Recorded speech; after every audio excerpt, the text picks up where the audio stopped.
Welcome to Not Milk Never Milk. Subscribe if you're lactose intolerant. You begin by confirming the essentials, your Apple ID credentials and network.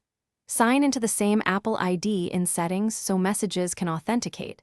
This is critical because iMessage ties to your account. Once done, make sure your iPad is connected to stable Wi-Fi or cellular and that iPad OS is up to date.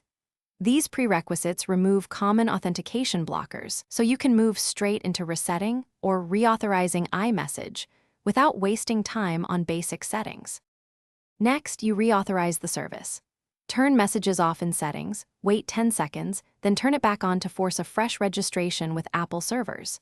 If that fails, sign out of both FaceTime and Messages, reboot the iPad to clear transient cache, and sign back into your Apple ID. This sequence forces token refresh and resolves sync mismatches. Make sure you watch for the waiting for activation message. If it clears, messages will sign in automatically. Finish by validating send and receive entries in Settings Messages so your phone numbers and emails are selected. Incorrect entries keep you signed out.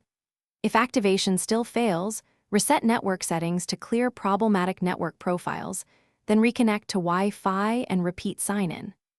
If problems persist after these steps, check Apple's system status or contact Apple ID support because server-side or account issues can block activation. One key